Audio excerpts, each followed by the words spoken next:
Hi everyone.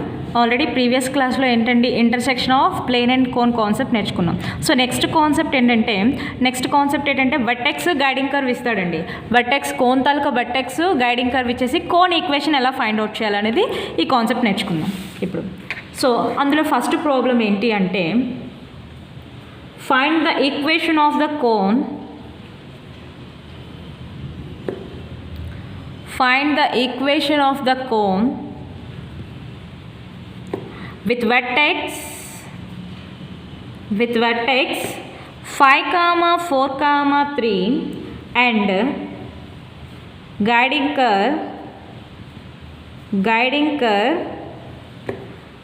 3x square plus 2y square equals to 6 and y plus Z equals to 0.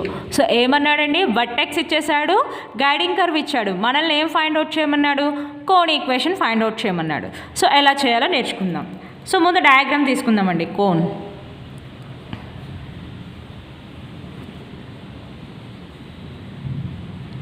So vertex ఇచ్చేసాడు. Vertex ఎంత అండి, 5, 4, 3. అలాగే guiding curve అన్నాడు. Guiding curve అంటే ఎన్ని curves ఉంటాయండి, 2 కర్వ్స్. ఇదొక కర్వ్, ఇదొక కర్వ్. గైడింగ్ కర్వ్ అంటాడు ఒకసారి, బేస్ కర్వ్ అంటాడండి. గైడింగ్ కర్వ్ అన్నా బేస్ కర్వ్ అన్నా ఒకటేనండి. అయితే ఇప్పుడు వర్టెక్స్ ఇచ్చేసి గైడింగ్ కర్వ్ ఇచ్చాడు, మనల్ని ఏం ఫైండ్ అవుట్ చేయమన్నాడు, కోన్ ఈక్వేషన్ ఫైండ్ అవుట్ చేయాలి. సో కోన్కి మనకి నెంబర్ ఆఫ్ జనరేటర్స్ ఉంటాయండి. కానీ మనం ఒక కోన్ ఫైండ్ అవుట్ చేయాలంటే మనకి మినిమం ఎన్ని జనరేటర్స్ తెలియాలి, 2 జనరేటర్స్ తెలియాలి కదా. సో అందులో ఒక జనరేటర్ తీసుకున్నాను, ఏదో ఒక లైన్ తీసుకుంటున్నానండి. ఎటువంటి లైన్ అండి, వెర్టెక్స్ ద్వారా పాస్ అయ్యే లైన్. ఆ వెర్టెక్స్ ఏంటి, 5, 4, 3. సో ముందు గివెన్ కండిషన్స్ రాద్దాం. గివెన్ వెర్టెక్స్ ఈజ్, వెర్టెక్స్ ఏమి ఇచ్చాడండి, 5, 4, 3 and guiding curve is, guiding curve ఏమి ఇచ్చాడు, 3x square plus 2y square equals to 6 and y plus z equals to 0. ఓకేనండి. అయితే ఇప్పుడు ముందు మనం ఒక జనరేటర్ని ఫామ్ చేయాలండి. So equation of generator, cone తాలూకా జనరేటర్ని ఫామ్ చేయాలి. సో ఆ జనరేటర్ ఎలా ఉంటుందండి, ఈ వెర్టెక్స్ ద్వారా పాస్ అవుతుంది. ఆ వెర్టెక్స్ ఏంటి, 5, 4, 3. సో అంటే జనరేటర్ మీద పాయింట్ తెలిసిపోయింది. Generator means line, is nothing but A line. So ఈ లైన్ మీద పాయింట్ తెలుసు. ఒక లైన్ని ఫామ్ చేయాలంటే మన దగ్గర ఏముండాలండి, కంపల్సరిగా పాయింట్ ఉండాలి, డిఆర్ఎస్ ఉండాలి. సో ఆల్రెడీ మనకి పాయింట్ తెలుసు, ఎందుకంటే కోన్ తాలూకా జనరేటర్ అంటే ఇదే కదండి. ఈ లైన్ అనేది ఈ పాయింట్ ద్వారా పాస్ అవుతుంది, అంటే వాడు ఇచ్చిన వెర్టెక్స్ ద్వారా, అంటే లైన్ మీద పాయింట్ తెలిసిపోయింది. సో డిఆర్ఎస్ తెలుసా, తెలియదు కదా, వాటిని ఏం తీసుకుంటారు, L, M, N. So equation of generator through 5, 4, 3 is ఏమవుతుందండి, line x minus 5/L equals to y minus 4/M equals to z minus 3/M. So LMN values తెలియదు కదా, ఎందుకంటే ఆ లైన్ మీద పాయింట్ తెలుసు, కానీ మనకి డైరెక్షన్ రేషియోస్ తెలుసా, తెలియదు కదా. సో ఇప్పుడు ఏం చేస్తామంటే మనకు ఒక సిమెట్రికల్ లైన్ వచ్చింది. సిమెట్రికల్ లైన్ వచ్చింది కాబట్టి ఆ సిమెట్రికల్ లైన్ మీద పాయింట్ ఆఫ్ ఇంటర్సెక్షన్ తీసుకోవచ్చండి.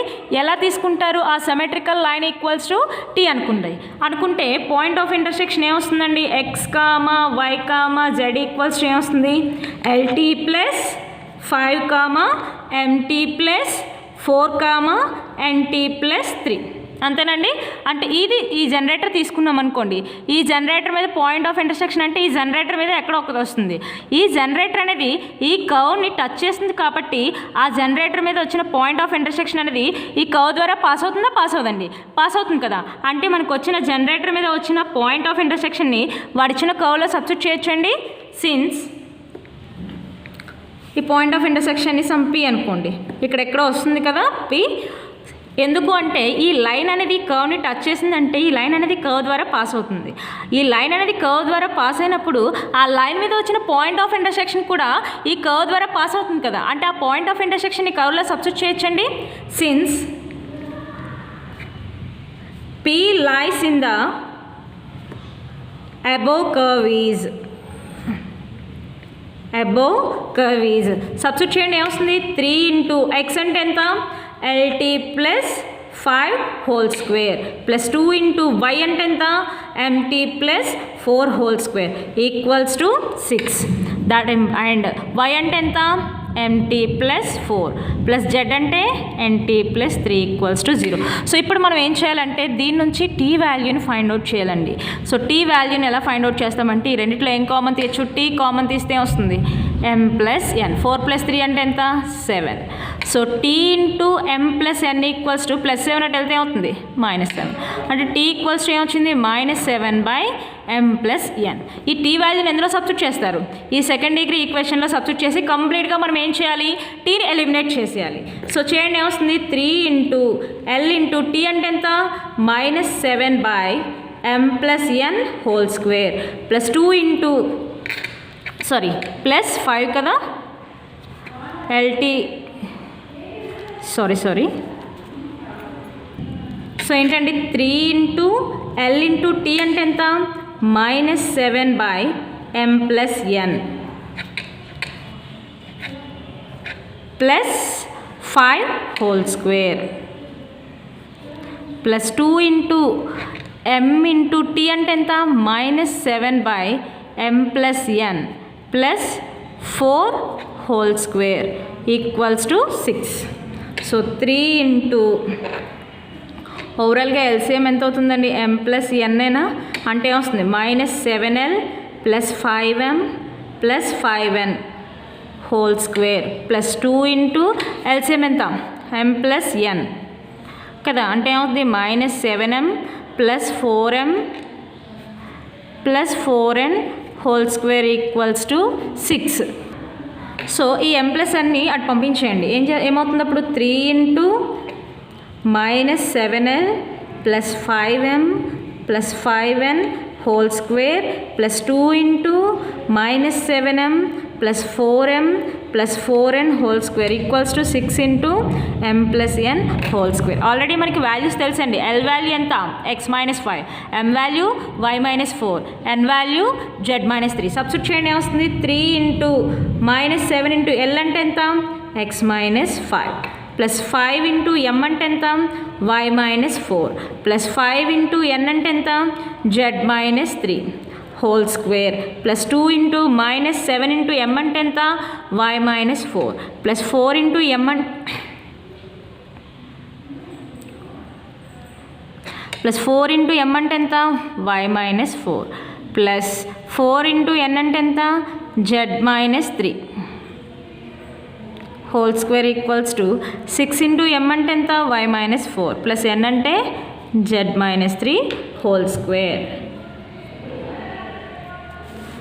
సో 3 ఇంటూ ఏమవుతుంది -7x minus into minus plus 7 5 35 plus 5y -20 plus 5z -15 whole square plus 2 into -7 into y-4 plus 4 into y-4 -3 into y-4 కదండి అంటే -3 into y-4 plus 4 into z-3 whole square equals to 6 into y plus z -4 -3 -7 whole square. So అంటే ఏమొచ్చిందండి -7x. So 3 into -7x plus 5y plus 5z plus 5y plus 5z. Next constants -20 -15 -35 plus 35 cancel అయిపోతుంది కదా అంటే whole square plus. So దీన్ని ఇండివిజువల్గా రాద్దాం 2 into -3తో multiply చేస్తే -3y plus 12 next plus 4z -12 whole square equals to ఏంటండి 6 into y plus z-7 whole square. So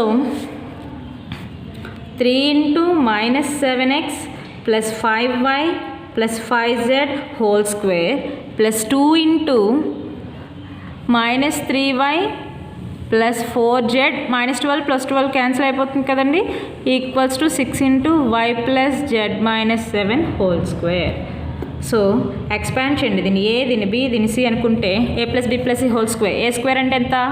49x square plus B square అంటే 25y square plus C square అంటే 25z square plus 2ab అంటే 2 into ఏ అంటే ఎంత? -7x into B అంటే 5y అంటే 2 7 జా 14 5 జా ఎంతండి? 70 కదా, అంటే -70xy.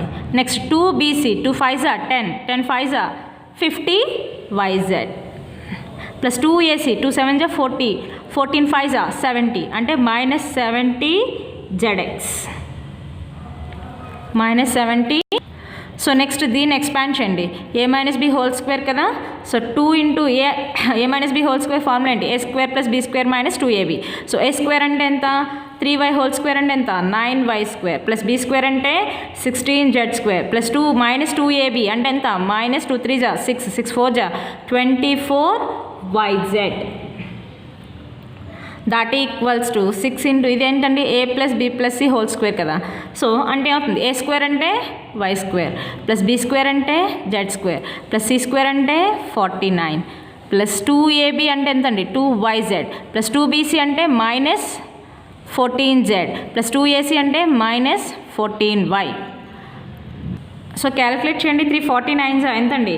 147x square plus 325 75y square plus 325 75z square -73 210xy 350s 150yz 370s -210zx plus 2 9s 18y square plus 2 16s 32z square 24 2s -48yz equals to ఏమవుతుంది? 6తో మల్టిప్లై చేస్తే 6y square plus 6z square.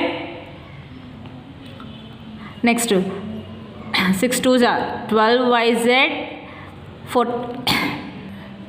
So 14 6 ఎంతండి? 84z.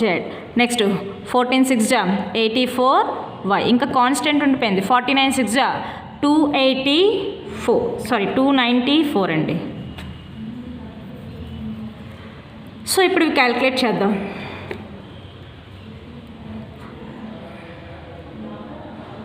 చూపిస్తాను. So X square term ఏంటండి? ఒకటే కదా ఉంది.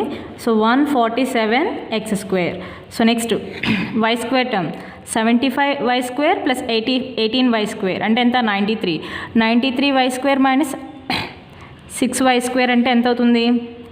87y square. Next Z square term అండి 75z square minus 6z square 75z square 30 plus 32 అంటే ఎంతండి? 107 మైనస్ 6 అంటే 101z square. So next xy term ఇది ఒకటే కదా ఉంది, ఇంకెక్కడ లేదు కదండి. -210xy. Next yz term 150yz plus 12yz ఇటు వస్తే ఏమవుతుంది? -12yz -48 -12 -60 కదండి. -60yz ప్లస్ 150yz అంటే ఎంత అవుతుంది? 90yz plus 90yz. Next zx term సింగిల్గానే ఉంది. So -210zx. నెక్స్ట్ ఇంకేంటండి? y టర్మ్ ఉన్నట్టుంది సింగిల్గా -84y ఇటు వస్తే ఏమవుతుంది? Plus 84y. So next z term -84z ఇటు వస్తే ఏమవుతుంది? Plus 84z. నెక్స్ట్ కాన్స్టెంట్ అండి. కాన్స్టెంట్ ఏముంది? ప్లస్ 294 ఇటు వస్తే ఏమవుతుంది? -294 which is the required cone. So vertex guiding curve ఇచ్చి కోన్ ఈక్వేషన్ ఫైండ్ అవుట్ చేయాలంటే ఏం చేస్తారండి? వెర్టెక్స్ ఉంది, గైడింగ్ కర్వ్ అనేసరికి ఇక్కడ మనకి ఎన్ని కర్వ్స్ ఉంటాయి? 2 కర్వ్స్ ఉంటాయి కదండి. సో ఇప్పుడు మనం ఏం చేయాలంటే ఆల్రెడీ మనకి కోన్కి ఎన్ని జనరేటర్స్ ఉంటాయి? నెంబర్ ఆఫ్ జనరేటర్స్ ఉంటాయి. కానీ మనం ఒక కోన్ ఈక్వేషన్ ఫైండ్ అవుట్ చేయాలంటే మినిమం మనకి 2 జనరేటర్స్ తెలియాలి కదా.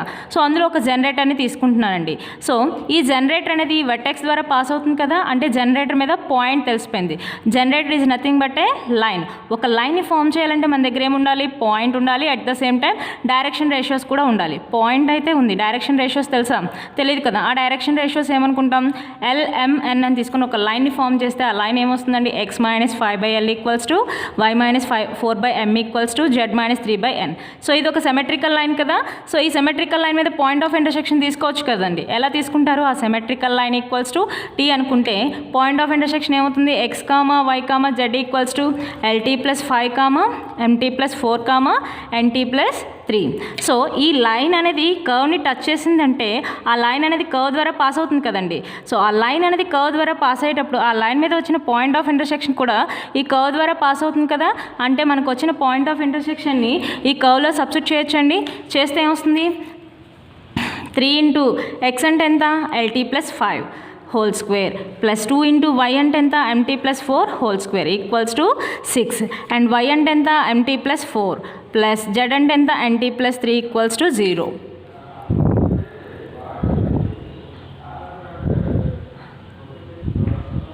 సో MT ప్లస్ ఈ రెండు టర్మ్స్లో ఏం కామన్ తీయచ్చు, t కామన్ తీస్తే ఏమొస్తుంది, m + n. 4 + 3 7. సో ఈ ఈక్వేషన్ నుంచి ఏం చేస్తామంటే t వాల్యూని ఫైండ్ అవుట్ చేయాలండి. +7 అటు వెళ్తే ఏమవుతుంది, -7. సో ఇది మల్టిప్లై అవుతుంది, అటు వెళ్తే ఏమవుతుంది, డివైడ్ అవుతుంది కదా. అంటే t వాల్యూ ఏమొచ్చింది, -7/m + n. ఈ t వాల్యూని ఏం చేస్తారు, మనకు వచ్చిన సెకండ్ డిగ్రీ ఈక్వేషన్లో సబ్స్టిట్యూట్ చేసి కంప్లీట్గా ఈక్వేషన్లో టీని ఎలిమినేట్ చేసేయాలి. సో సబ్స్టిట్యూట్ చేస్తే ఏమవుతుంది, 3 × L × t అంటే ఎంత,